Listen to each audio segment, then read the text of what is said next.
There we are. Hey everybody, welcome to Tavern Talks. Sorry about that. The tavern is currently in process of relocating. And I was looking for my beverage of the night and realized that both of my bottles I already took to the new place. Oh, So I grabbed something that I haven't drank in a while, and hopefully it's not too bad. what you got? I'm Uh, curious now. it's called Water. it's called Bam Bam. Okay. So it is And it's not a a Flintstones reference? That's what I was thinking. So actually, yes, it is a. Um, so it tastes exactly like Fruity Pebbles with the milk and everything. Interesting. Yeah, Oh, that's dangerous. it's very. Oh boy. So Interesting. Love it. Well, enjoy your Bam Bam, sir. No pebbles. Yeah. oh, they're there. I can taste them. Anyway, for our guest tonight, this show is the most relaxed show you'll probably see on Twitch at all times. It's a bunch of friends sitting around a tavern talking about tabletop, the one thing we all love. So, welcome everybody. Tonight we have another guest and another wonderful interview that has not been planned in one way, shape, in any way, shape, or form. So, we'll see what kind of rabbit holes we go down for this one. It'll be great. But before we start, we're just going to give Crit Hit Chronicles a chance to tell us who they are and what they do in the TTRPG space. All right. Hi, I'm Kujo. I run Crit Hit Chronicles on Twitch and YouTube and Instagram. Just look up Crit Hit Chronicles, and that's me. Uh, I am an indie professional wrestler of 14 years. I've been doing TTRPGs for a little bit longer. And Crit Hit Chronicles has been around since the beginning of last year. And we have actual play campaigns. We've got Tales of Valiant, D&D, Daggerheart, all different kinds of stories that we enjoy telling. So yeah, I'm a storyteller. And are you running all three of those, or all of the as the game master for all those? Thankfully, no. The Daggerheart campaign, Bitten, which is our like zombie post-apocalyptic fantasy setting, that is a joint effort with Talking XP. Okay. Which has been wonderful. It's been so much fun. Johnny has taken up the mantle of DM for that, and I'm like, it's nice. I love running games, but it's nice getting to just play a little. It's good. It's a fun time. But whenever I have mini series or anything like that, it's me multiple times out of the week with multiple campaigns all in here.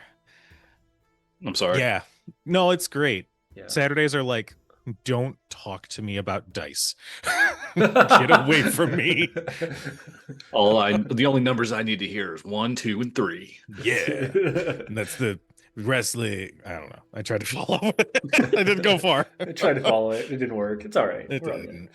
So tonight we're gonna kind of dive into the brain of Crit Hit Chronicles. Find out how they build their campaigns, how they might come up with their ideas, and whatever else we can.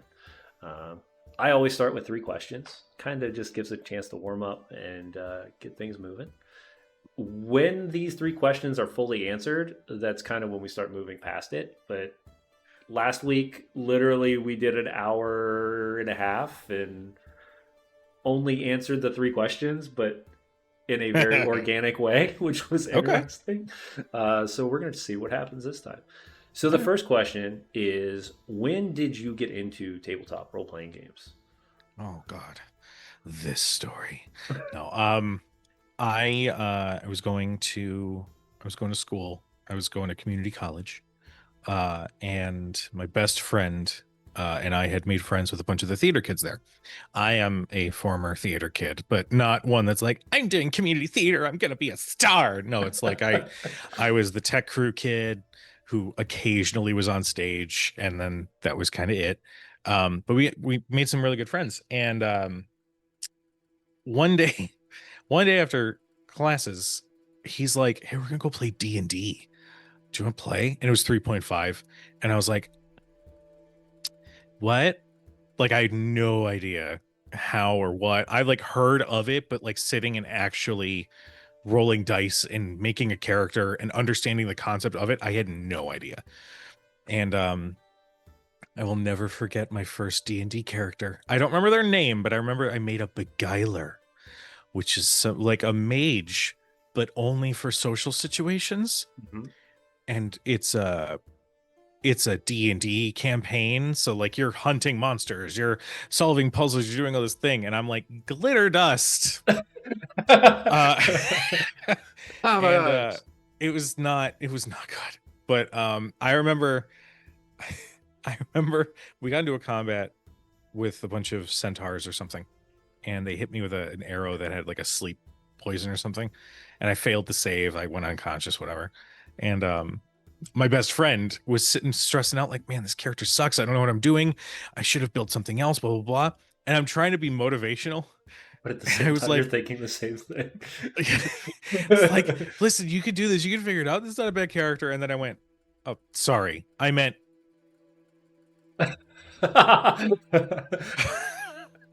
But from there, it's, from that awkward game, it spanned into learning Mage the Awakening for the first time. It Ooh. branched into Burning Wheel.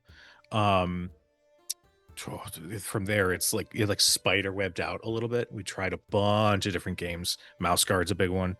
But yeah, that one awkward day after school at community college of staring at a character sheet with all the math on it, thinking like, yeah, I guess this is fine. I don't know. This looks like fun. Wait, this is math. What the hell? Yeah.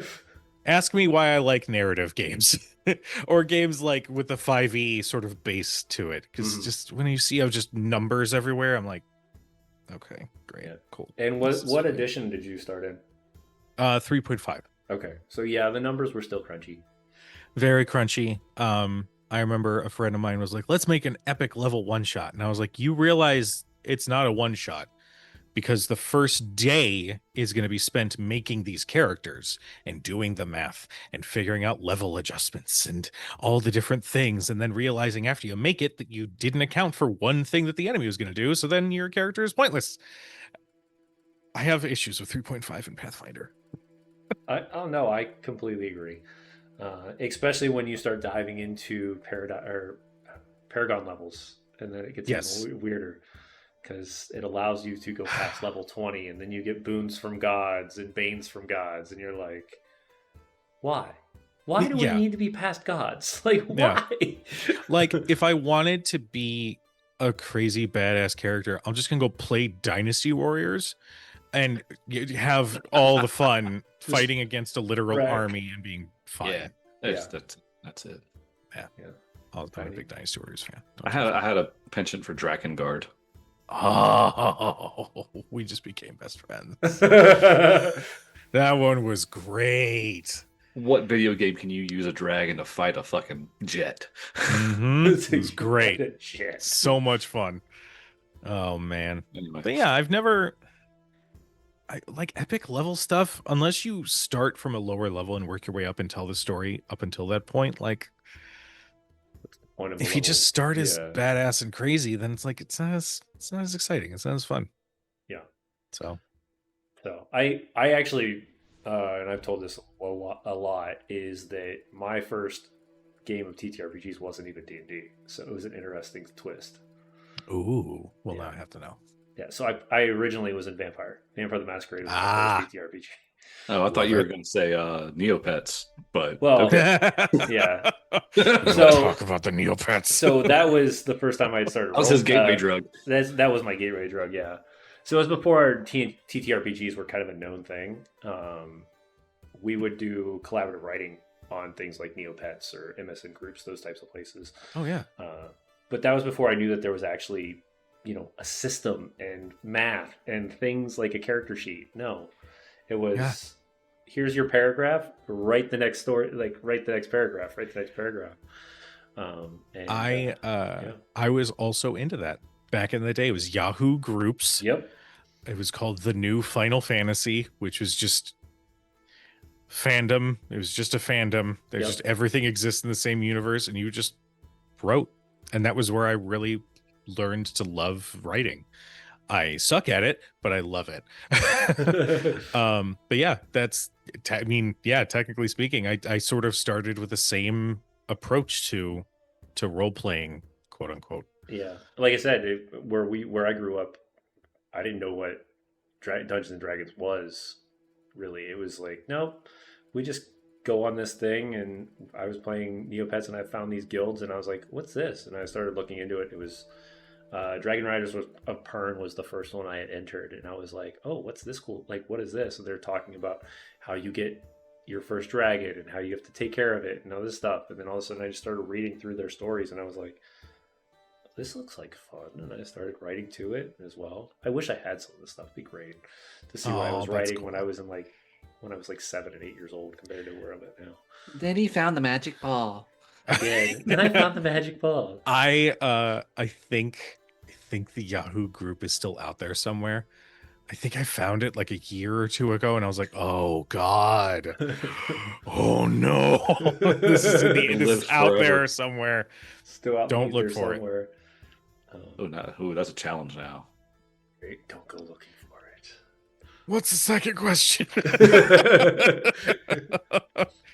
So the second question kind of connects. It's when you first play tabletops, like you said, it was awkward. It kind of felt a little weird. But what brought you back? Like, what got your attention to the point where it was like you got bit by a bug rather than just, it's cool, let's play it once and then move on with life? I think Like I that kind of, spark. yeah, I think I equate it to when I had just started playing. I was very much a video gamer, and just stepping away from that and literally just using my imagination to figure out what to do next was jarring, because when you play video games, as immersive and as crazy and as big as they might be, there are still walls somewhere. There's still guidelines. There's still, you can't do literally anything you want in this game. And I think after playing it a couple times, it kind of hit me like, oh, this is much more exciting, at least for my brain, because I've always been a little creative focused. I did digital art and stuff in high school. It's where my love of Photoshop and all that came through. So taking the opportunity to then like go from that play by post and apply it in a dice game, that was when it kind of clicked. Like, oh, I can make any character that I want to play and tell whatever story. And I think it really clicked when I was playing Mage, because that game, like 3.5 is very like, I don't want to say rigid, but it's kind of rigid. You have all these different actions and blah, blah, blah. But when you switch over to World of Darkness, it's much more open. Yeah. It's like, you tell me how this stuff works. And Mage was the epitome of open world. Yeah, that game was nuts, but it was so much fun because, again, you just had this freedom behind it, and that's where it really clicked. Like, oh, I 100% understand now. Yeah. Because even there's Vampire, a lot of you freedom. Still had some rails. Yeah, they're very. Don't go in the sun. Don't go in water. Yeah, and then it felt like every time White Wolf came out with something new, it was like, how much farther can we push the rails? And then they just remove the rails in Mage. Mage has unlimited power. It is insanity. Yeah. The amount of just stuff you can do in Mage, especially depending on the type of mage you are. Sure. You can be, you can be a chronomancer, or you could also be like a matter mage. And you're like, wait, what does that mean? Like, I can literally shift mat. Oh yeah, no, like creating and yeah, it's. Oh. What was the mage? It was life and forces. Those are the domains. I forget the term that they had for it. But my friends, my friend had maxed out his stuff, and they're like, "What does that look like?" He's like, "I just literally become energy. Yeah, I just am. I'm no longer of like a mortal coil at all." And I'm like, brain Good doesn't God. comprehend. It's not. Wow. I have Just stepped- thinking about that concept is nuts. Yeah, I have stepped through reality completely. Like there's Yep. no different. Yep. Yeah, that game yeah. was fun. But yeah, I think that's the allure of all these games is the opportunity to just tell a story and not have to worry about walls necessarily. You have the creative freedom to be like, you know what, I want my character to have experienced this, this, and this when it comes time for our game to begin. And then you sort of build and change. And I think it's so much fun stepping into the shoes of a character and seeing how they live and breathe. It's just, I find it so much fun. Oh yeah. And then the final question for the beginning 3 questions is: when did you go to the other side of the screen? When did you pick up the mantle as game master, and why? So, I am a critter, true blood critter. I'm a huge fan of Critical Role. I stumbled on it when I was at work, and it was slow. And me and my friend were sitting just YouTube diving, and he had found some panel. I forget what con it was, but it was voice actors of like Nickelodeon cartoons or whatever reading movie scripts as their characters. So Star Wars, but with Pinky and the Brain, like that stuff. I was like, that's hilarious. That's so funny. I want to find more of this stuff. And I'm pretty sure it was because I was looking at voice actors that YouTube went, hey, here's this little thing called Critical Role. And I was like, how's that? And I remember clicking on it and thinking, is that the guy from Superpower Beatdown? Like, I didn't know until after the intro, like, oh, these are big voice actors. What the hell? Yeah. Mm-hmm. You start looking through it and you're like, oh, these are like Legit. real big voice actors. Yeah. Like, The first connection that really like finally clicked was Travis, because I just finished watching Full Metal Alchemist. I was like, is that the voice actor for Roy Mustang? Oh, that's Lust. Oh shit! Like, yeah. and it kept going, and then soon I sort of dipped away from the fanboying over voice actors, and then I started buying into what they were doing and the story they were telling. Yeah. And I was like, oh, this is cool. Fifth Ed had come out maybe 6 months prior, and my buddy was just sitting on the player's guide, the player's handbook, and he's like, I don't know, do you want to play D&D? Like, we were just hanging out, we had nothing to do, and my small exposure to DMing went, you can do this. And I went, yeah, let's do it. I'll run it. It'll be fine. And they were like, okay, well, what setting? I was like, oh no. well, let's build it together. And so they would ask me questions about the state of the world, the different nations and whatever. And then my improv brain would start coming up with stuff, not realizing that I was recreating the world from Final Fantasy VI. Don't judge me, but it's fine. You got to pull from somewhere. You were recalling everything you wrote in the Yahoo group. You know what? That is true. It was good for something, Mom. But then it came time for the first session. I was so nervous. I had, I think, 4 books in front of me, and then the screen, and I was like, okay, I can do this. This is gonna be fine. I'm thankful for those first days DMing. As chaotic and as maybe not the most balanced as they were, I'm very thankful for that, because I immediately after that first session, I remember feeling that, like, I call it DM exhaustion, where I'm like, ugh. Where it's like your brain can finally like take a load off. Like, you don't have to improv a world, so you can just be. Right. And immediately afterwards, it's like, oh man, that was exhausting. I want to do more of that though. That was really cool. And then my first campaign ran for, I think, a year. And then they were like, I really like this world. Can we build on it? And I went, sure. And so one of the settings that I kind of have run multiple campaigns in just sort of started living and breathing. And it's got all these different organizations and story events and things that carry over into future campaigns. So there's this little like giddy, like, oh, they're going back to an old area. I can't wait to tell them how much has changed or whatever. But yeah, I will fully blame Matt Mercer for inspiring me to sit behind a screen and running a game, and also giving me the hand of Vecna, hand and eye of Vecna as a nice. tattoo on my arm. So was it season 1 or was it season 2? Season 1. Okay. We did the group I was with, we did an Extra Life stream, and it was our first time. And I remember we were like, this is going like $500. It's our first time doing this. We don't know who's going to watch or do anything. So we're just going to do this. And we were like, okay, if we hit it, cool. That'd be really great. We got 450 in the first couple of hours, and it was the 25-hour long thing. And so we were like, okay, and we were doing 5 games, 5 hours each. It was okay. If we're going to hit this goal in the first session, we're all going to get gaming tattoos.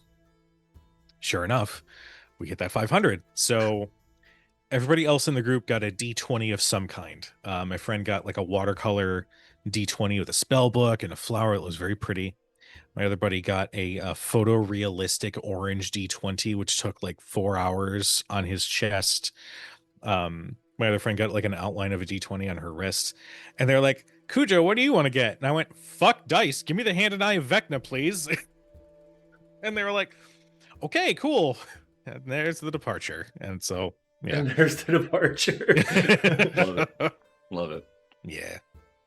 It was a good time. Awesome. Yeah, my first charity stream kind of went that same way. And yeah, we were only doing a couple hour game, and all of a sudden it was like we had just about hit our mark right towards the halfway point, and then somebody out of nowhere, one of my friends messaged me and goes, hey, so somebody on my channel wants to double your score. And I was like, whoa, what? I was like, excuse me. That's awesome. Yeah, it was crazy. That's super cool. Yeah, so we donated my first, and then the bad thing is like the second one we just did just a couple weeks ago, we didn't even make our goal, and I was like, what? Like, where'd this come from? But anyways, the first one we ran, we expected, or we pushed hard because we were like, okay, we're gonna run it, and we were doing it for Games to Grow, and they promoted us, and we were going for $1,500. Mm-hmm. We left at $4,500. Holy crap! It's crazy. Yeah, that's awesome. Yeah. So, but yeah, that's where I met my artist. That's who did my first set of artwork. Who does most of my artwork nowadays? So, Brina. What's her name? No, I'm just kidding. Brina Luna lives. She is a local tattoo artist out of Indianapolis, but she does a lot of our artwork as well. Sweet. Yeah, we like artists here. Awesome. She is my pride and joy when it comes to artwork. So I remember. Y'all just wait, because the Lord of the Rings stuff is so good. I've seen it. It looks great. It's another dream game I want to play. One of the years we did Extra Life. One of the years we did Extra Life, we got up to 6,000, and it's on my TikTok. I haven't taken it down, but I made a promise that if we hit 6,000, that I would eat a lemon live on stream. And I'm sure there are worse things in life in general. The spicy, like, peanut, like the world's spiciest peanut or something like that.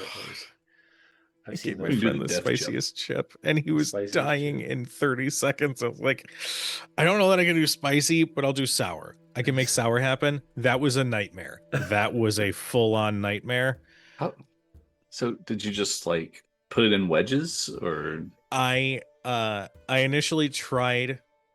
I see you, chat. No, I'm not eating a lemon tomorrow on Make him Tales of do the it. Valiant. Make him do it. Get out of here. Do it. No, I remember first I peeled it. What was that? What did you say? Called you, Jack You're a called coward. you a coward. Rude. I like that coward was censored, by the way. I had to peel it because I just tried biting into it as it was, and that skin was not having it. Yeah. So I ate the innards. I was wondering if you like peeled it like You an gutted apple it. and like bit into it like an apple instead of like in wedges. I did that with an onion once live on stream. This is back in my video game streaming days. That one, weirdly enough, wasn't bad. I also kind of like onion, but everybody was losing their mind. And I was like, guys, this is fine. Isn't bad. But the lemon it's the texture. It doesn't go down. It stays with you. You're left with the sour. You're questioning your life. It's just, it was uncomfortable. How does it rate to a sour warhead? See, I'm asking the real questions now. Yeah, this is the hard thinking ones, and I wish I could answer, but I've not actually had a warhead before. Okay, fair enough. No, all the kids in school are like, "Oh my god, warheads are super sour." Man, I'm like, "Oh, I'm good." Yeah. And you That's find out okay. those same kids have like these massive like ulcers in their cheeks because they burned through their cheeks Yes. flesh Yep. because of it. Yep. Anytime somebody, it's the same reason I don't do any of the like flaming hot, not flaming hot, the like world's hottest chip or anything like that. If food is marketed to bring you pain and discomfort, I'm not gonna do that. But chip challenges you. No, There's a challenge on the chip. No, they call how it a long can you challenge, do but it? it really just tortures you. That's all it does. It's like everybody. It's like when I people enjoy go to it. like Buffalo Wild Wings and they're like, "Let's go to get the atomic wings," and they're like, "And you got to sign a waiver." I'm like, if anything I have to sign a waiver for that doesn't have flavor, it's just hot, is pointless Yep. to me. Yeah. I've watched so many episodes of Hot Pepper Gaming. I don't need to experience that. I'm good. I watched Matt Mercer eat a pepper. I'm good. Oh, man. Maybe that's how he becomes a better game master, is by eating these ridiculously hot things. I tried the scorpion pepper straight from Trinidad. How'd you feel? It's fine. With a far off look like you've seen battle. It was fine. Fun. I mean, yeah, it was fine. And then the chip. The chip was great.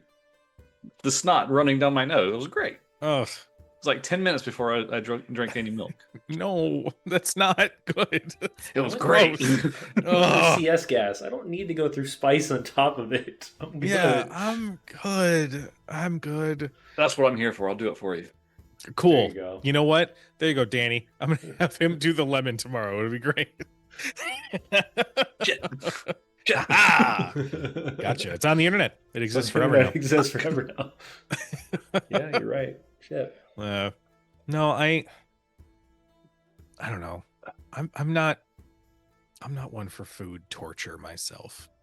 This interview went left, and I'm It sure fine did. with it. We told you it would. I told you. It's true. Rabbit holes are quick. Yeah. So, what is this? So, what is your take on Tales of the Valiant? I really like it. There are so many quality of life changes that Kobold Press built into the system. Just small things that, like, with traditional 5e D&D, we've been like asking for without even knowing that we were asking for it. Making Eldritch Blast just a feature as opposed to you have to waste one of your spell picks on this, even though you're a warlock, you're going to need to pick it up anyway. Like small stuff like that. Making a ranger that is actually good. Like it gave it gave so much more toys to the players without cheapening the experience. I really like what they've done with the system. I really like the simplicity of a luck mechanic. Just reward luck. Here, take a luck. or use your luck and you can do this, or anything like that. It just gives so much. It gives a fun little toy to the DM as well. I introduced a mechanic for luck where if you spend 3 luck, you can use the I know a guy rule. If you're in a city you've never been before, if you have no idea where anything is, spend 3 luck and you can say, actually, I think I know somebody who works as the blacksmith down the street. Maybe we can ask him for some help. Congratulations. That exists in the canon. Tell me his name. He exists. Let's work with it. And it brings collaborative storytelling back to the forefront instead of players versus DM. I did take a look at the preview PDF for the Player's Guide 2, which is coming out soon. Hmm. Oh boy. I've been such a Kobold Press fan since I started. Yeah, So I have too. seeing the stuff that they're coming up with, including the witch and the oh this is bad.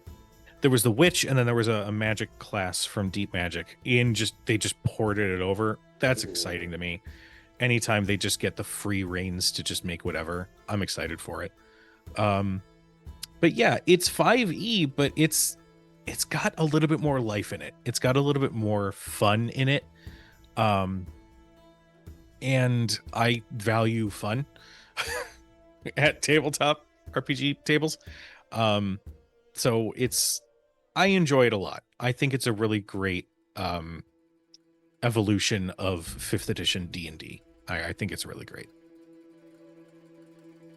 Got it. I haven't done anything with it yet, but I have it. I gotcha, Along with, I don't know how many other games I've got right now. Oh, 100%. I've got like 2 or 3 games on my shelf back there that I'm like, yes, I have this. Now I got to play it at some point, and I don't know when. Like, I'm looking for somebody who wants to run the new Werewolf, because I haven't played that one yet. I have the book for that one. Ian, you boy Big, who's in the chat right now, Okay. there is a werewolf game on the horizon for Folk and Myth. That if you want some good World of Darkness stories, Folk and Myth, I will happily signal boost, because they are fantastic, and they're going to be doing a werewolf game here soon. So You need I've somebody, please. Yeah, not just Let's do him. it. I'll volunteer as tribute as well. Yes. Volunteer Yes. as tribute. You hear that? Yeah, We don't have to be on at the same time, but I'll volunteer as tribute. Yeah. Sweet. So Hell one of yeah. the cool things that we've done this year is that we have definitely done the networking branch out as well. Any of our shows coming up have new guests that have never been on the shows before, and we're trying to do the same thing. We're trying to get on other people's shows to see that experience. One of the things I've learned this year alone is that one of the best ways to learn how to be a better game master is to get on the other side of the table. It's true. And that has been my goal at every convention, and I've learned so much more about different game systems this year than I've learned in almost 20 years. So I'm like, ooh, this is nice. Absolutely. I think going, like, okay, on the surface level, you're going to a convention just to be around other people who are a fan of the same thing. That's literally what a convention is. Correct. But getting the opportunity to sit and either talk with or play games with other people who have different experiences, different approaches to how they handle different house rules, like that is so much fun. Mhm. To sit and like, okay, tell me about what your favorite flavor of TTRPG is. Let's sit and talk about it and gush about it a little bit. Right.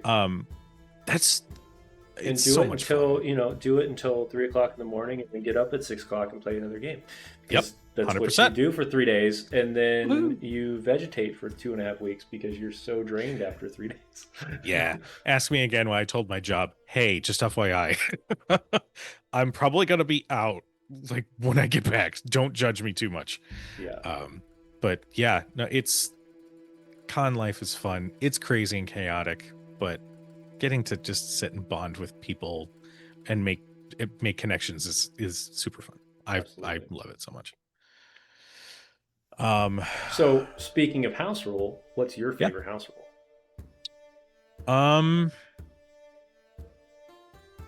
I know there's a bunch of people who use this. I don't know where it originated from, but whoever originated it, know that you are honored and respected. When you get a critical hit and it's time to roll damage, and mainly this is for 5e or D&D or what have you, you do your max base damage, and then you roll extra dice on top of it. That way, it rewards a little bit more, because there's nothing suckier than rolling a natural 20 and then dealing like mid damage, maybe. So I'm a big fan of that one. It rewards the player, and yeah, I just, it's a fun little thing. Although I always use it on both sides of the table. I was just about to say, I do let my players know, just know turnabout's fair play. And giants hit hard. Yeah, I may have one shot a player at one point. I did the same thing, so I feel you. Because I use that same rule. Yeah. We had a divine sorcerer in one of my home games before I started streaming, and they were going up. It was a whole group, and they were going up against a bone devil, and she ran monsters. in and did a full like inflict wounds at max damage, pretty much, and had it less than 30 points left from success. And literally, I turned around and did the exact same thing with the spiked tail. It pierced through the body, doubling her hit points in auto kill. Oh, It's like 272 man. damage. I was like, ooh, Yeah. didn't mean to do that. Bone devils are terrifying. They're one of my favorite monsters to throw Yeah. in. I tortured and brought at the same time, like, into a experience my son with that system. So every my son wanted to play a warlock, and we picked Hexblade, and his patron kept telling him to go hunt these devils down, and every time he would take the heart of the devil, put it in the blade, and the blade would get bigger or get stronger. And the last one was the bone devil. But what he didn't realize is that the patron he was using was sending out to kill out all the devils so that they could release themselves from hell to come to the material Oh plane. shit, was that's a great. cool idea. Yeah. So I definitely thought you were going with a Highlander route, in that there can only be one. But that is awesome. So it was like they were trying to climb the food chain in the by killing off all of the all the competition, and in the end they took out, well, at the end of this campaign it should have went on farther, but at the end they dealt with a zealot of Yanagu, the Null God, and there was a portal, and the patron said, hey, if you throw your hexblade into the portal, I will protect you. And he did, and what it did is it turned the portal into a wormhole and pulled them all through, and they were sitting in Avernus, and I was like, and we're done for 6 months because 3 of our guys are leaving for deployment. We never came back to that campaign, but everybody's currently in the first level of hell right now, just chilling. That's fantastic. It was great. In my Friday night game is Shadows over Baldur's Gate. It's our spiritual sequel to Baldur's Gate 3. Mm-hmm. The big bad is already known. Tiamat's trying to break out of Avernus. Of course. And the Cult of the Dragon is going into overdrive to try to make this happen. And one of my players, PJ, who plays Marcus, is a former servant to Zariel. Mm-hmm. He like escaped Avernus, and he's a humble tattooist, but he's recognizing listen, he's Gambit the Tiefling, and we love him so much. He's wonderful. But he's recognizing that he might not be able to deal with Tiamat and Zariel at the same time. So he had a wonderful little conversation with Asmodeus. And so now there's a contract that's in his pocket, and he has a couple days to answer whether or not he's signing up for it or not. And every time it comes up, you just feel everybody at the table like, please don't. Please don't. It's such a good feeling. It's a wonderful feeling. Introducing devils in a campaign is awesome. Yeah, the idea of contracts being binding and having consequences and things like that, definitely. Uh, One thing I had to learn later on in life when I started running more games over time is what that felt different between, because I ran devils and demons very similar at one point, and then I got into the lore of reading the differences, and I was like, oh no, they're much different, and they're terrifyingly more intelligent than a demon is, and it's beautiful. Oh, So I love that. yeah, it's been a lot. The constant conflict between the two is just, it's delicious. That's one game I still need to beat is Baldur's Gate 3. Oh, There's so much the amount of time I don't have. I get it. Help. I get it. What I will say is, I mean, I think my first playthrough was a solid 80 hours just because there was so much stuff and I didn't want to miss anything. You don't have to do everything. It sucks because you want to do everything, but you can just say, I'm just going to focus on main quest line and finish this game and be done with it. But yeah, oh boy. I've only seen the endings for my playthrough. Mm-hmm. And I know of one other one, and I kind of had to because it was the basis for the campaign. But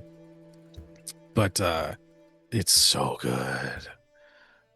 It's so good. I know it took them forever to develop it, and I know that it's got a shiny bow on it. It's good. It's all done.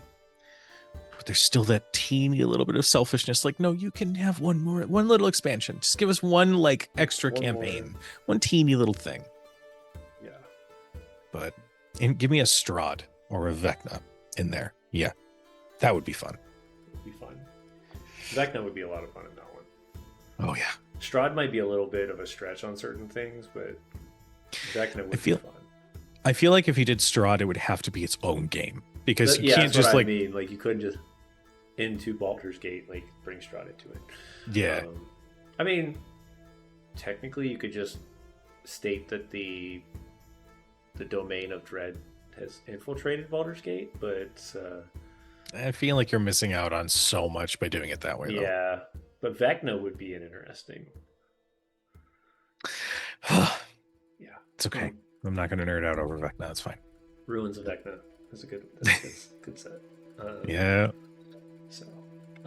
So we're playing D&D. We're playing Tales of the Valiant. We're playing Daggerheart. What currently is the next TTRPG system you want to play? Oh God. I've actually had my eyes on Outgunned for a long time. Any game that markets itself as being the action hero TTRPG, Die Hard, Blade, with references to Devil May Cry and all these different things, I'm like, okay, that sounds fantastic. That hits all of the my childhood loves. Yeah. I've had my eyes on that one. I love that they're continually coming out with more and more ridiculous supplements. I think they just come out with one for superheroes. They're kickstarting one, I forget. Which is awesome. Yeah, that's on there. I only got to play Candela for one short 2-shot, which is great. I would love to sit with that system a little bit more. Get a chance to play. I get the chance to play Candela with Johnny, and it was a fantastic adventure. Hell yeah! So that if they I know that's Johnny's bread and butter, and at some point I'm gonna be like, put me in, coach. If I can find if I can find a day to do it, I would join you in that one. I loved Candela. Yeah. I had such a fun time. It's very rules light. It's very story driven. And if you like the horror psychological mystery, that's the bread and butter of that world right now. I did run. I I only ran a one shot of it. It was supposed to turn into something. Then the scheduling goblins hit, and then we couldn't do the thing. I ran a one shot of Call of Cthulhu, and that felt real nice. I want to play that so bad. Oh, really? Do you? Oh, so bad. I love Eldritch Horror so much. I just finished playing Still Wakes the Deep. So Oh. let me proposition something, because if I can pull this off, I will. If we can get a charity campaign or a charity event running, I will get Jeff to run it. That would be awesome. Don't As long as, tease me he'd with a be, good time. as long as he would be willing to do so, I can see if Jeff Richards will run it, who's the creative director of Chaosium. That would be huge. That would be so much fun. I'll see what I Don't can do. tempt me with a good time, buddy. I'll see what I can do. I'll talk to Jeff at Gen Con. So Yeah. yeah. Let's run it. Let's see what happens. It's weird. This is where I have that conversation with a lot of people. It's like, I have really strange connections, but I'm nobody in the space, so it's really weird. I get it. Yeah, we were at Gary Con this year, and I was at Genghis in Colorado, which is where Chaosium lives right now. And I was talking with them, and they're like, "Hey, we need people to run Pendragon and RuneQuest." And I was like, "Okay." And as soon as I said okay, they handed me 2 quick starter kits and were like, "Learn these. We want you to run them." And I was like,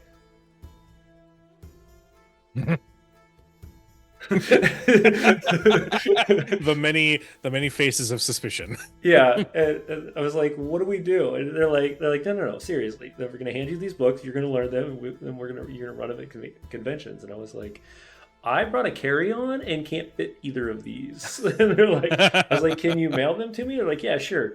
They never mailed them, but when we got to GaryCon, I had a lot bigger of a bag, and they're like, "Here, we forgot to get these." I was like, "Okay, fine, I'll take them." Nice. So I do have Pendragon, which I really like. Pendragon is an interesting system, but it all revolves around Arthurian culture, and you play a knight, and I think it's so cool to be able to tell people that, because I've had a lot of people like, "I want to play this." No, you play a knight. It's literally the only thing you can play. But it's telling that story in their version of Britain and how you want to tell the Arthurian story. And it's interesting because it dives through not only your story, but like your heritage story. So it goes through your son to your daughter to your son, and you go through that lineage at the same time.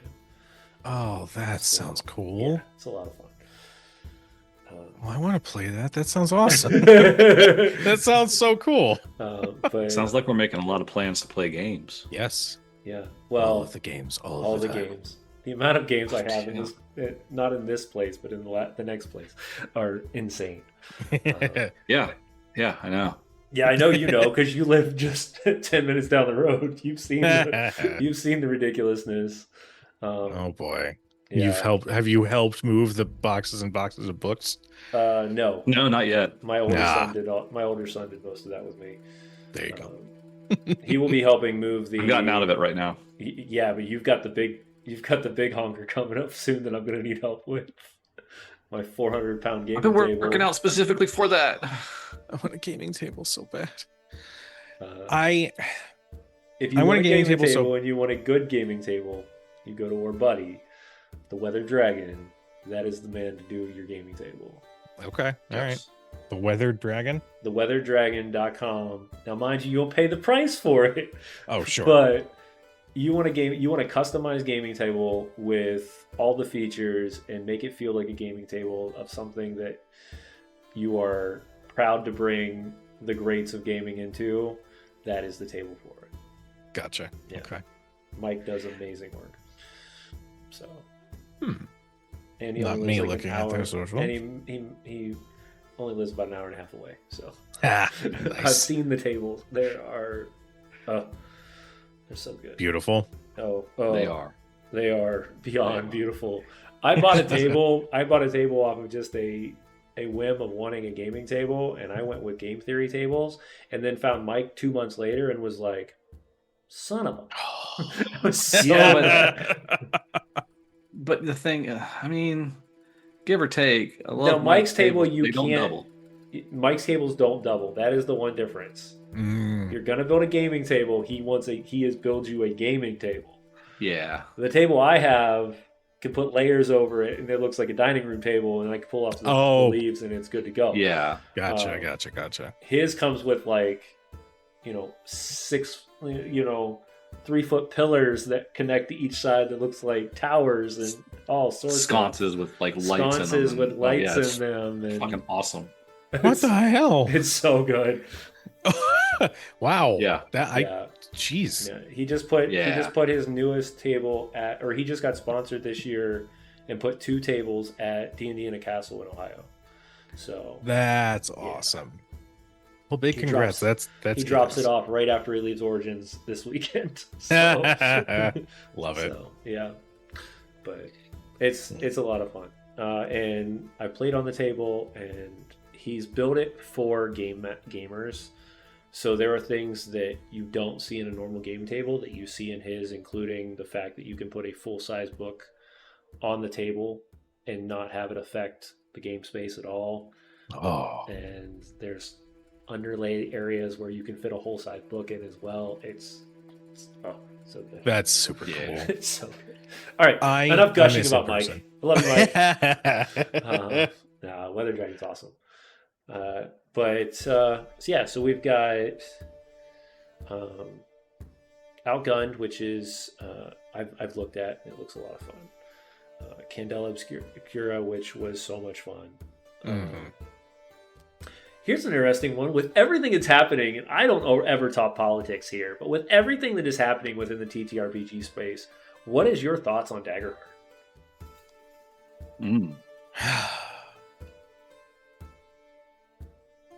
I love Daggerheart. I really like what they did with it. I think it's a fantastic system. I highly respect them as well for essentially making a stance of this is collaborative storytelling. And yes, in other games which are very rules heavy or DM versus player or what have you, initiative is important. But having played Daggerheart now for a few weeks, I can see and feel the major differences in that system versus other games. It is so much fun. It is so cool to sit at a table and have it in the rules that like have that collaboration there. Can you give me an example? I have it. I just haven't played it yet, so I'm kind of in that it's curiosity so as fun. well. It's so much fun. There's a secret project brewing in the Misfits with a lot of creators Yes. wanting to do Daggerheart, so we're trying to figure out what that looks like. Do it. Introducing a team up mechanic, which I know other systems have done this, and that is in this one. But there's, how do I explain it? How do I explain? Like it's I don't even know. It's just got this quality to it, where, like in combat, I'm a player, right? And I've got my other players with me, and it's really cool when I'm at the table and it's a little thing, you'd think it's a little thing, where somebody says, I'm just going to spend my turn maneuvering into position and being ready because I know Kujo's going to have something ready to go. Just something like that, where it's like, I'm just going to be here to support whatever you've got ready to go, and then have the ball be thrown to me, and it'd be like, okay, I've got this, this, and this. I know you're over in this position, so I'm going to toss the ball to you. And then at any point, if we roll with fear, Johnny can be like, okay, cool. That's all really cool. I am going to spend 1 fear, and this monster does this, or this environmental piece does this. So it's not that adversarial-esque approach to combat. We're all telling this story together at the same time. And it's a wonderful feeling. And we're all like super excited to see like what that character's going to do. Oh, this character's casting a spell. They've never cast it before. I wonder what it looks like. And getting to sit there and enhance it and be in is just, it's so much fun. I know there are other games that have done combat with without initiative, you know, like I know World of Darkness didn't really have initiative, but this just, it really promotes like everybody is at the same table. Even the person running the game is a player, and you can just sit and have fun. So Nice. yeah, I really like Daggerheart. I think it's an interesting thing that's happening in the TTRPG space right now is that we're starting to see the tree effect happening. So you've got Daggerheart that is very collaborative storytelling, and it's very driven by the story. But now you see the old school with OSR and Shadow Dark and those types of stuff in DCC that are going the opposite direction, back towards the old days where dungeons are important now, and people are starting to see that diving back into the delve. I think it's interesting because it's like now D&D is being split again, and we're going two different directions. Yeah, I think I approach TTRPGs with a more secure confidence that TTRPGs are whatever you want to make out of them. Absolutely. I say that about professional wrestling too. Pro wrestling has so many different styles, so many different presentations, so many different ways for a show to be shown to you. And people not liking the modern current WWE product because there's too many promos, there's too much storyline stuff. I want to get to the actual action, the acrobatics, the physical feat of wrestling. Here's AEW. Oh, well, I kind of like a mixture of both. I wouldn't mind, you know, enjoying A, B, or C. Here's TNA. There's so many different flavors of the things that we enjoy, and I am going to die on this hill. I'm going to die on this hill. If you like what you like, that's wonderful. Love what you love. I will fully support that. But do not put somebody else down because of something that they enjoy. Or because of what or who they love. Yeah, that's right. I made it about pride. You Damn know it. what? You know what I say about that? I sum that up even better. You don't kink shame. Yeah. Amen. Don't kink shame. We don't pride shame. Sure. Yeah. Sure. Thank you. I like mine thank you better. thank you for the half-hearted. Thank you for the half-hearted. Okay. Yeah. Mine's more provocative. But yeah, like I know that anytime something big happens in the TTRPG space, like, oh, I don't know, Perkins and Crawford going to Darrington Press, it starts up these conversations of, are they gonna kill D&D? And like, I know the history is not the best when it comes to Wizards and some of the decisions that they have made. I have been one to call them out and be like, hey, maybe don't have a lineage option that is literally written to be like a pseudo-slavery thing. Maybe don't do that. And so the two individuals who are going to Darrington were there and kind of greenlit some of that stuff. So I know that there is a lot of discourse on, are they going to kill D&D or move on? And honestly, I kind of want to shift to reframe the conversation. Instead of, are they going to kill this system?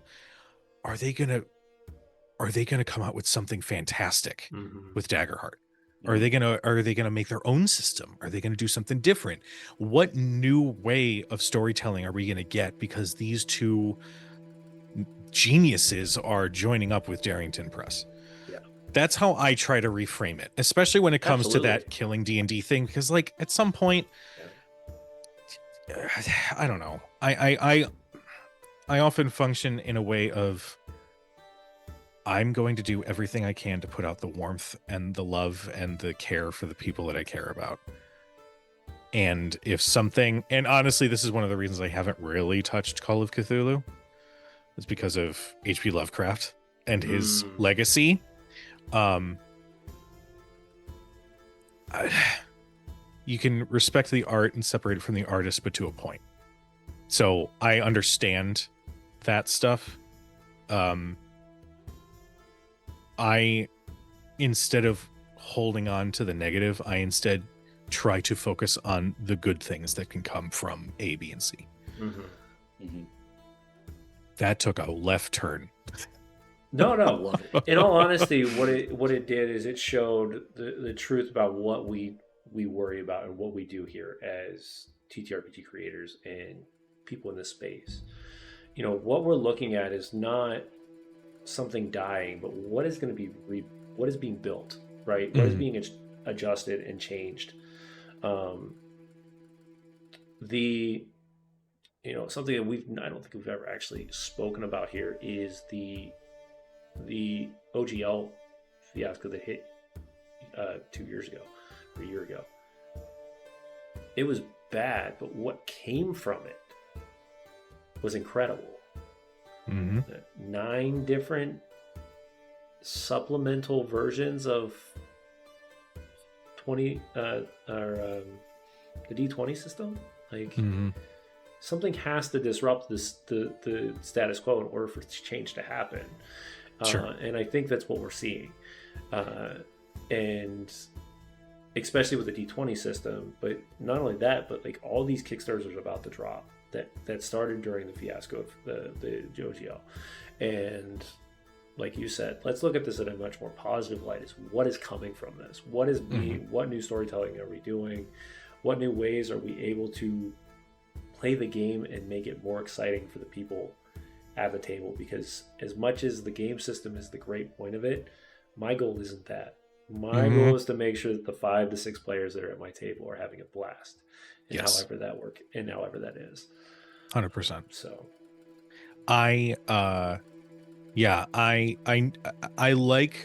will say I love that the focus on indie games and systems that didn't get a lot of love before the OGL are now like, hey, we're over here.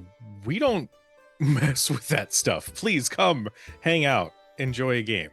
Like let's sit and tell some stories. I like that big push, and I like that that's continuing to grow, like you were saying. In fact, I think the OGL, if I'm correct, was sort of the big motivator for Darrington Press going into Candela and Daggerheart.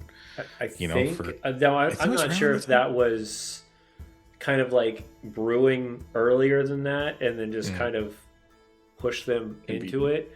I do know, though, another system that you've already mentioned tonight, that the OGO is the reason they went that way in the first place, which is Tales of the Valiant. Yep. But you've got Tales of the Valiant. You have the DC-20 coming out here in the next couple months. Matt Colville's system was coming out. Darrington Press. And even Pathfinder grew tremendously in the adjustment. So what it did is it shuffled, it changed the dynamic, and people are looking at what TTRPGs are nowadays. It started as a wargaming system and something that was mainly focused on combat. And we've noticed now that not everybody plays that way. And as that's grown, now it's more of a storytelling mechanism for any type of mentality that you want to run with it. And I think we're going to continue to see that dynamic shift as we continue to watch the new things coming out, especially now that I've heard what Daggerheart's kind of built around. Chuck will be able to kind of resonate on this a little bit more than myself because I haven't played it as much, but Renegade Games does a lot of that as well, where you get in Power Rangers, which he's my Power Rangers pro right now.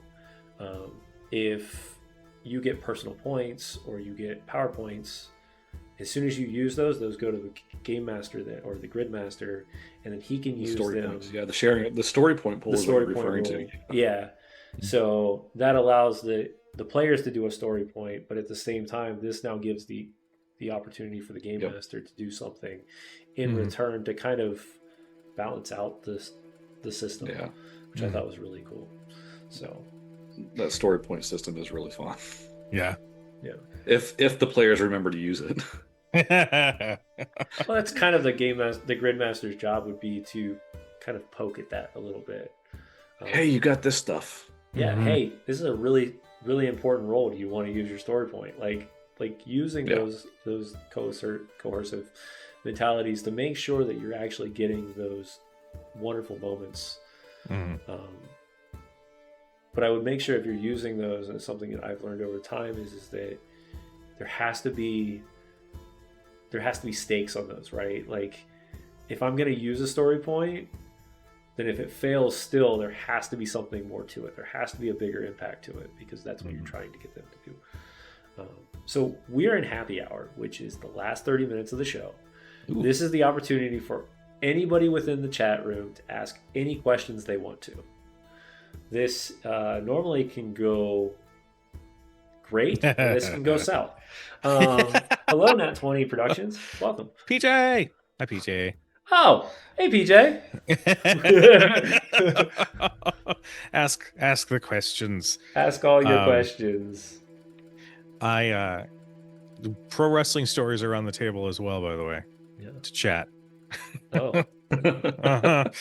This is you, Chuck. You're the one that's been asking. You're like, I want to ask questions. Who's your Mount Rushmore? Oh God, I hate this question because I know that there's somebody I'm gonna miss. Okay, I can do this. It was a staple. I had to. It was the first. I love and hate you for asking it because it makes total sense. Okay, I have to put Edge at number one because Edge is the reason that I got involved in wrestling. Okay. When he came back from his Achilles injury in 2010 at the Royal Rumble, I hadn't watched WWE for years, and then I saw that and went, "Oh, I want to do that." Oh, I like it.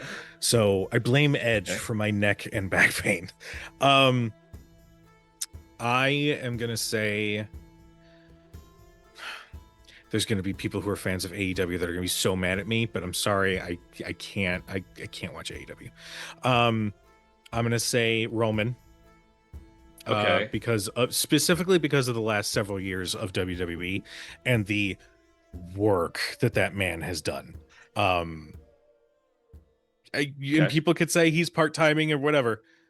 The dude sells like $1 million he was every the face. match. I mean, he was the face of the whole show for years. Yes. So I love what has come from that run.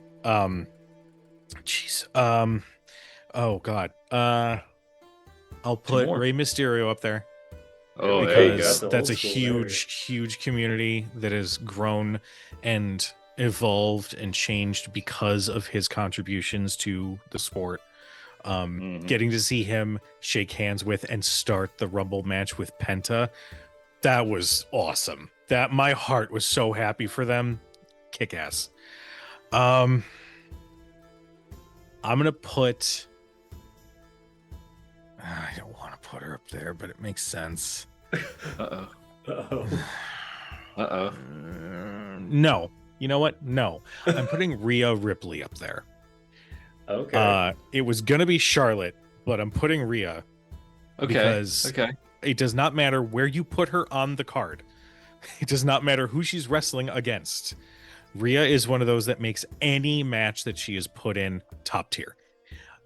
She's constantly selling. She's constantly in character. She's constantly putting everything over. Yes, I'm using a lot of main modern wrestlers for my Mount Rushmore, but these are the ones that are on my brain right now. That's fair.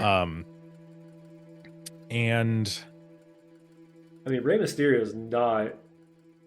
No, but he's still very active. He's still very active, but I'm saying he's been around for a minute. That's true. I think I'm gonna. Oh my God, I hate this. You only need 4. You got 4. I know. He's like, but I need to add a guessing. Nope, you're done. You did your 4. Your choices are made. Okay, I'll ask a separate question that's similar to this. Then I'm curious on this one. If you could pick one wrestler to be at your table to play a game with, who would it be? Oh, Because there are so many Well- that do it too. There are. I got to meet one at PAX 2 years ago. was it Big Show? No, I met Big Show last year at Gary Hell Con. yeah. He's there every year though. That's fantastic. Oh, this is a little bit of a sad answer, but it's the truth. Bray Wyatt. I feel like Bray Wyatt would be so much fun to sit at a table and just be like, have fun. You know, here's the reins. Make a character, and let's tell a weird, fun story together. That if you want a fifth for my Mount Rushmore, Bray Wyatt. I said it. Take that, Undertaker. He's coming for you now. Let's do it. Awesome. Oh, that's great. I'm trying to remember the guy who was on Antiprocessor. This one? Yeah. That one? That's Jerry. That's the normal character. Love Taker, but his politics have not aged well. A lot of wrestlers you can say that about. Mm-hmm. Mm-hmm. Mm-hmm. Yeah.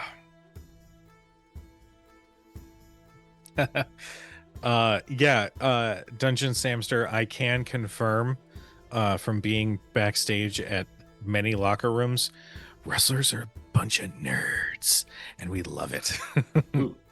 Hey, Nat 20 gave us a good question. Yeah. What does Kobold's Press do for the D20 game that Wizards of the Coast didn't? I touched on this earlier, but there are some quality of life updates that I feel have needed to be in place for a while. For example, and you would think this is small, you might think this is big. Warlocks just get Eldritch Blast. You just get it. You don't have to waste a pick. You don't have to sacrifice another spell slot or a spell choice. If you really want to pick something else, like you just that.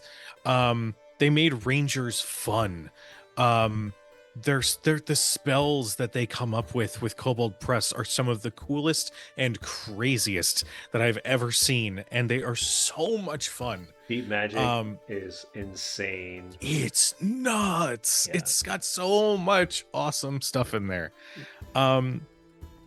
Plus, for TOV specifically, you have 3 different lists of feats that you just get. You don't have to make the decision whether or not to do an ASI or a feat. They're just a part of your progression. And that's I approve of that because again, it gives more toys to the players. That was originally a thing that was done in 3.5. 3.5. Yeah. And I think that was one thing that they lost in 5. Yeah. 100%. I having to make a decision between an ability score adjustment and a feat, which is both are in their own ways game changing, always sucks because you always feel like you're missing out on something. Right. And you don't feel like that necessarily with TOV. So, yeah. I try to recommend to people that to do feat over ASI because of the fact that 5th edition's already overpowered as is. Like, enjoy coming up with new ways to play the game rather than just improving your character. That is true. And I really fell in love with that concept when I moved to other systems. Big system that I'm running right now in the background, hidden under the world's view at the moment, is the One Ring. That's one that's been on my list. And that one is on project as well. And we might have an extra seat somewhere. Maybe. But that one, it's so gritty, but there's so much you can do in it that makes it feel different. because it is it is low magic. There is no healing potions. There's no fireballs, but at the same time, you have all these abilities that you get just by learning and by gaining experience, but your character stats never change. The only thing that changes is how much experience you have with a specific thing. So it's like getting your skills upgraded, but your points never change other than the skill points. And it's been a lot of fun to see the difference. I love that. So, how do you feel about dwarves? They're wonderful. I love them. Actually, Sam's one of the players in that project. He's like, let's coax. We don't like dwarves are great around here. Oh, yeah. So we're playing in Moria. That's why. That's another reason he's saying it. So we are diving into controversial. Moria. So. It's problematic. No, I love dwarves. My Baldur's Gate 3, when I beat it, it was with my dwarf fighter ranger character. His name was Korgren. And he was awesome. I like that character. Yeah, dwarves are awesome. I am pro dwarf, unlike someone here. I just say the controversial stuff. There's always an elf in the party. It's all right. Boring. I get to walk on top of snow. Misfits BG3 run. Goodness, he's trying to get this going so bad. I definitely registered, like, this seems like it's been asked a couple times. I would love to. The problem is scheduling and time. That is I think we're all familiar with the schedule goblins, and how they tend to mess stuff up. But I have been very much wanting to do another run in BG3. May or may not be as the Dark Urge, but that's okay. I still have yet to know anything about the Dark Urge. Yeah, I know enough to really intrigue me. Yeah, I mean, we're trying to find that comes late in the game too. Uh-huh. Yeah. We're trying to find a group that is dedicated to enjoy BG3 on stream through the entire system. So we're looking. Hey, it's good. Late game has some crazy moments. It's going to be a late game though too. It's going to have to be sure, us running on a Saturday or something once a month for like 9 hours at a time. Evermore, hi. I've commented on your Instagrams a bunch when you go live with coffee. There's a giant size fly that's flying around here and bugging the crap out of me because the only light in this entire house right now is in here. Ooh, this is a good question. If you could live in a game setting in any TTRPG, what would it be? Oh man. Oh, that's weird because, like, you can say whatever TTRPG system, but in its own way, and some systems are a little hairy to do this, you can just port whatever setting it is, whatever. That's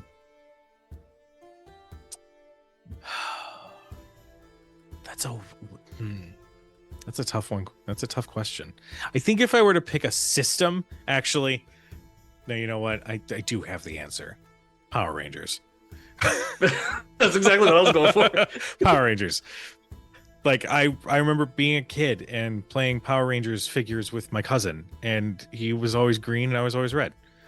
A man after my own heart. Yeah. So, yeah. I think, damn it. I want to be a Power Ranger. I want to be a 36-year-old Power Ranger. Let's do this. Fuck yeah, let's go. It's morphin' time. Oh, my back. I feel that. My knees. Dude. I will send you a clip from the Sentai anniversary special. That exact same thing exactly happened. Love it. Because it was the original cast came on and they morphed, and as soon as they got done doing their little their jig and their poses, all of them were just like, "Oh, I'm so old." Love great. Love it. What story type you would like to tell or play in? We've already mentioned a couple of those. Well, Power Rangers. I am So we touched on horror earlier. Eldritch horror all day. Eldritch horror all day. Oh, sure. I have always wanted to run a Scream-themed TTRPG game. Like, someone at the table is working with me as the GM, as one or both of the killers. And so, like, not only are you trying to survive and investigate and do all of that, but there's somebody actively at the table who's playing against you. I've sat down and tried to like piece together like how that would work, and the more and more I sit with it, the more I have to figure out how. You might be able to tie that into like The Paranoia. Walking Dead or Paranoia. Mm-hmm. I think it was Paranoia, wasn't it? The one that we played at Page. Paranoia is the one we played at Page where everybody was against each other. That was terrifying. Everyone's writing notes. Everyone's writing notes to the DM, just like, you know. Oh, it was something I had never experienced before. What happens is great. Yeah, it was something I had never experienced before. Everybody's like, we're all talking, and Chuck and I had not had a chance to actually play it yet. And then all of a sudden, some of these guys that we were playing with were veterans at this game, and they're writing notes and passing them, writing. And we're like, what happened? And like, oh, he snuck around and grabbed the chainsaw off the wall before anybody knew. And I was like, we're all standing right there. Like, I'm looking at the wall that has the chainsaw. Yeah. Yeah. No, you're not. You turned around just as he snagged it. And you're like, oh, that's not cool. Favorite GM moment? Oh boy. Oh, he's taking your question, Chuck. That's a good question. Hey, it is a good question, though. Take it. I mean, yeah, have it. You can have it this night. Yeah, we only have 5 more minutes left, anyways. I know. Yeah, I know. These are good questions tonight. These are real good questions. Thank you, Chad, for coming to hang out with us. I didn't have to touch I didn't have to touch the D20 list tonight, which is great. That's what I love.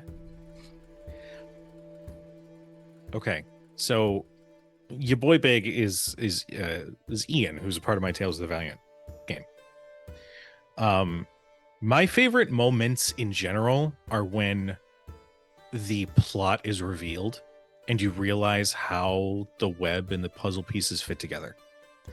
There was a moment in our campaign from 3 or 4 weeks ago where those pieces fell into place and you realize the two of these characters' stories are too close to one another, and watching the players have that dawning realization moment of, oh shit, like that is the fuel for me. That makes me feel so good because it means that it meant something, that it's been on their minds of like, how does this fit? I don't understand. And watching those pieces fit together in a story and watching the player react to it, I live for that stuff. So Ian, know that legitimately all those moments were from you, but thank you for reacting to every one of those. So yeah. So have you ever had that experience where you weren't the one that planned it? Oh, 100%. That's so 100%. crazy. That's so crazy when you're like, yeah, there was a moment.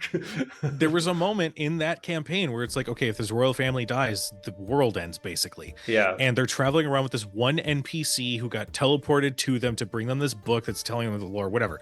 And they're like, wait, who were your parents? And me, the DM, who wrote this NPC at like face level, went, huh. Oh, okay. And so we just ran with it. And I was like, you know what? Cool. That works for me. Awesome. Love it. Greatest GM lesson you've learned from a table experience? Okay. Oh, they're giving notes. I respect the rule of cool.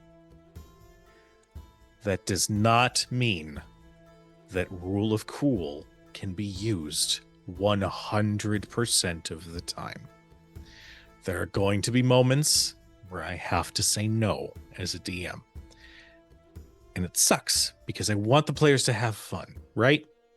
Right. But there has to be a challenge. There has to be something confirm there. I try to abuse it. Can confirm Ian does. No, there are times when you have to, as the GM, be like, I can't. Like that's a little too far fetched. It's a little too much shenanigans, whatever. I learned that with my second campaign that I ever ran, where after every single session, and this is a home game, after every single session, one of the players who was the veteran would send me paragraphs of his critique of my GMing the night before. And literally there was never a session where everything went great. Wow. And all the things I did wrong were directly because of a decision that I had to tell him no to. So, like I said, I respect creative players. I respect the rule of cool. I respect all of that stuff. But at some point, as the GM, I have to be the guy who's like, I'm sorry, you can't jump over the mountain with a natural 20 on your athletics check. That's not, I can't. You know, you could do something crazy and be cool and it will help you and be, you know, super, a really exciting moment, but it's got to fit within the realm of the storytelling. Well, at that point, you just have them climb the mountain, and then when they reach the peak, they jump over the peak, and you say, you jumped the mountain. Yeah. 3 weeks go by. I think that's kind of the mentality I've taken for many years is that, you know, a natural 20 is a success that's over what your natural ability could be, but it doesn't make you a god. Like, yeah, you don't instantly turn into Superman for 30 seconds and then you're like, I'm good. Yeah, no, that's that's not how that works. Not even a little bit. Also, PJ, I'm mad at you for your pun. I love it. One more question before we cut down tonight. Anybody have one final question before we close down the tavern tonight? Bring it. Just did a dance at the gym. That's not a question, PJ, but also, yay, I think. What kind of dance? Yeah, that is, you know what? That's a good point. Did you grind on one of the machines? He took that barbell. He took that barbell and turned it into a pole. Don't need to finish the sentence right there. That was it. He took that barbell. Well, you want your favorite character to die, retire, glory, what? Oh. Ooh. He took an arrow to the knee and became a guard. Became a guard. My favorite character. Okay, so my favorite character, his name is Mako. Mako was initially a random NPC that I had generated for a Tal'Dorei campaign that I was running. The idea was he was a drow that was a part of the Underdark that had found a colony of mind flayers where their elder brain had died. So these mind flayers were just resting inert. And instead of killing them, they went, no, we can learn something from them. So Mako was I made him a psionic fighter, or psionic knight. But the idea was he was tampered with because of illithid stuff that they were doing to him when he was younger. I legitimately would want a blaze of glory for that character because he was angry, he was vengeful, he was a real douchebag, but he had his moments of like, no, I recognize that there's a time to be an asshole and there's a time to actually like help people. I would love an arc where Mako does a 180 and saves the rest of the party as like all of the illithid stuff that's left over just burns around him. And he's like, cool, this is fine for me. Now I can walk into the sunset and be done with this. Yes. But yeah, there you go.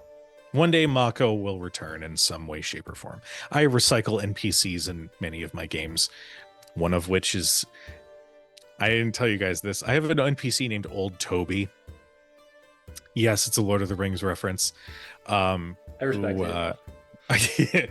He is an old, I think I made him a pirate at first. He's been a a sailor. He's been a magic shop owner, but he is this little gnome with patches of graying hair that sort of like stick up like an SOS pad that's been used too much.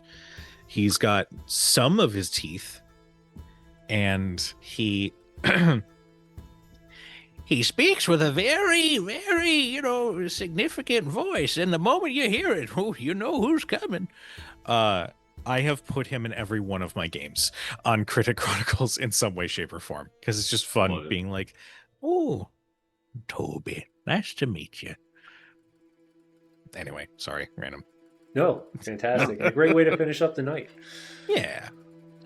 All right. Well, everyone, it's been fun, but we got to close the tavern down. So everybody raise your glasses high and sing a cheer as we head off into the sunset as we long good close night. down the tavern. A long good night. Yeah. Good night, everybody. See you guys soon.